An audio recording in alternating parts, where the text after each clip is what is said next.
are listening to the Pathfinder Guru Podcast, where we help you to become a greater leader. Join us as we take the Advent message to all the world in our generation. So, are you ready to become a guru in this ministry? Attention. Welcome to the Pathfinder Guru Podcast, and thank you for joining us in 2025. I hope that you're doing well. I hope that you had a lovely festive season. You are able to spend time with your families as you reflect on a wonderful year, counting all your blessings and remembering how God is beautiful in our lives, and also preparing for this year. And as we start the 2025, I just want to say thank you very much for being here. Thank you very much for tuning in. May the good Lord bless you, and may you have a fantastic 2025. Pray to God, ask Him, and He will bless you, and He will open the heavens gates, and all the blessings will fall down on you because you are the child of God. In today's episode, in our first episode of 2025, I want to talk to master guides. I want to talk to the leaders that are here leading our young people, leading the adventurers and pathfinders in this wonderful journey. Them seeing God, them seeing Christ.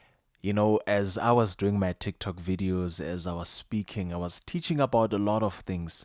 And something highlighted is that we have a huge problem in the ministry when it comes to master guides.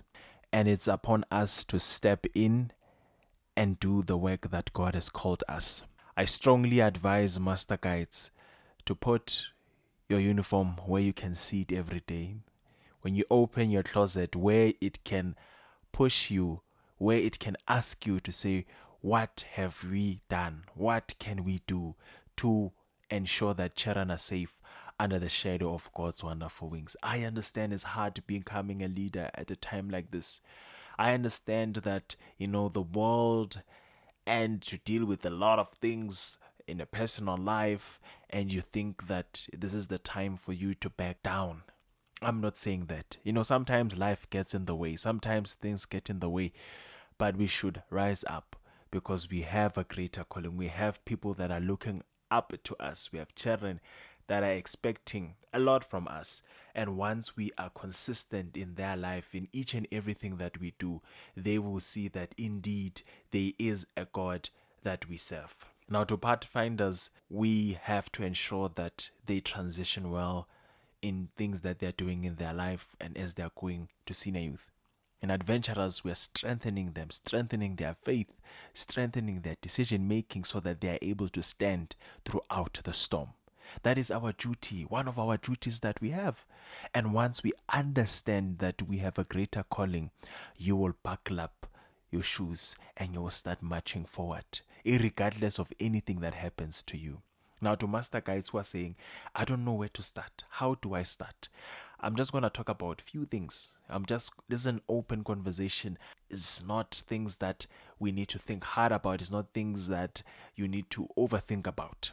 Now, the first thing that I want you to do is that to go back at your local church and assess the Pathfinder club that you have or the adventurer club that you have and see how you can help. A lot of time we think that no, just because we have enough manpower, then I do not need to work or I do not need to suggest or to put myself out there. Sometimes your club is suffering because you're not even there. But irregardless of what, there is something that you can do, that you can contribute towards the perfection and the activities of your Pathfinder or Adventurer club. Spend some time, go back. Because sometimes if you are not a regular Pathfinder club member, sometimes it also means that you're not even regular in your church, which is also something that you need to improve, that you need to be there and become present so that you can help. When you took that master guide, the church wrote a recommendation letter. You were an active member in that club. That's why you started the program. That's why you did the master guide, because you loved the children. You loved working with them. But suddenly you have stopped because of whatever reason. Find that love again. tap into that history. Tap into that moment where you were put on that scarf and the pin was placed on your left hand side. Think about all those moments that you wanted to do the master guide. I know, even if the main reason maybe to some of us were because we wanted to do it for the uniform, but I know that deep down there is that love for the ministry. So go back at your local church and work and find out how can you become an asset, how can you become involved in that Pathfinder club or adventurer club. Secondly, come back as a mentor, come back as a counselor, because they need you. They need you as a mentor, as a person that will show them, that will guide their path. Because you are a master guide that has stories, that have testimonies that they need to hear.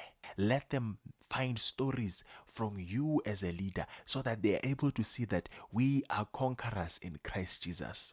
You have stories to tell. You are a person that was born and you carry testimonies that pathfinders and adventurers need to hear. Be vulnerable around them. Share what you have so that when they are going through those things, they can remember that, oh, Master Guide ABC was there and told us about this.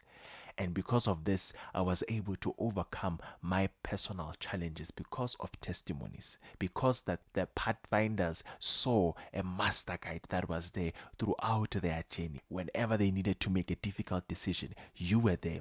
Whenever they wanted to choose whether to do master guide or move on to senior youth leadership, you were there to guide their path as a leader in the ministry. We need to remember, without master guides, then the ministry will be in problem. And also, without pathfinders and adventurers, we do not have master guides. That means there is no point of us having master guides if there are no adventurers or pathfinders. So once you put on that uniform, let it provoke you, understanding that you're wearing the work suit of ministry, the work suit that is supposed to work and serve the children as a servant leader. And the last thing that I want to say that is very much important that we need to take into consideration as master guides is that we need to go on God's errands. It may be hard. Sometimes it may be questionable. Sometimes you might even judge the path that God wants to take you with these pathfinders. But go on God's errands. Once you have prayed to God and you trust His will, then you are done. God will not lead you to places that He knows that you won't conquer. God will not lead you to places or won't give you burdens that He knows that you won't be able to overcome. Trust in Him. Be there for your club.